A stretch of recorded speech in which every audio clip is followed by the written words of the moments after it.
तो नारद जी ने अपने पूर्व जन्म की कथा सुनाई। नारद जी पूर्व काल में एक गंधर्व थे, इनको श्राप मिला तो एक दासी के बेटे बने। दासी के साथ साथ ये भी घर के मालिक की सेवा करते थे, पर एक दिन जीवन में एक बड़ा परिवर्तन करने वाली घटना घटी कि इनके घर में, मतलब मालिक के घर में कुछ साधु आए, चातुर्मास करने आए। चातुर्मास करने साधु आए तो नारद जी छोटे से बालक थे, अब कोई भी घर का काम होता तो बालकों को, बच्चों को कह देते बेटा पानी लाओ, तो साधु कह देते बेटा जल लाओ। भागे भागे नारद जी जाते, जाके जल पिला देते। और भैया जो साधु सेवा जिसने बचपन में कर ली हो, जिसने अपने जीवन में साधु सेवा कर ली हो, उसको भगवान की कृपा पाने से कोई रोक नहीं सकता।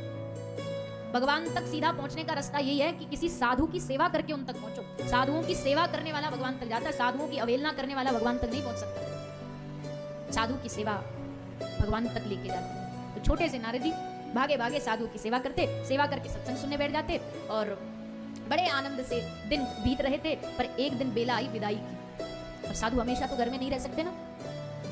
कहते हैं कि बहता साधु निर्मला, जैसे पानी बहता रहे तो ही पवित्र रहता, एक जगह रहे तो जम जाता, काई पड़ जाती। साधु भी बहता बहता ही अच्छा लगता है। तो साधुओं ने कहा भैया हम जा रहे हैं। नारद जी छोटे से बालक खूब रोए, महाराज जी आपके बिना हम कैसे रहेंगे।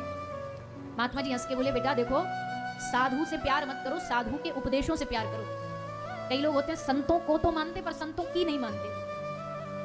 वो कहते हैं हम आपसे बड़ा प्रेम करते हैं महाराज जी, हम आपको बड़ा आदर करते हैं, संतों की भी तो मानो।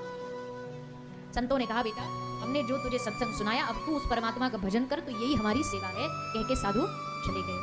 अब तो महाराज नारद जी को एकदम झटपटी लग गई, कैसे ऐसा क्या करूं कि जिनकी कथा ये सुनाते थे वो भगवान मुझे मिल जाए। और बस उन्हीं की खोज में नारद जी निकल पड़े और भगवान का भजन करते करते अगले जन्म में ब्रह्मा जी से प्रकट हुए। और जैसे ब्रह्मा जी से प्रकट हुए तो ब्रह्मा जी ने कृपा करके उनको भेंट में 2 चीज दी। एक दी वीणा, जिसको लेके नारद जी भगवान नाम गाते हैं, और दूसरी दी चतुश्लोकी भागवत, जिसमें 4 श्लोक की भागवत नारद जी को दी गई।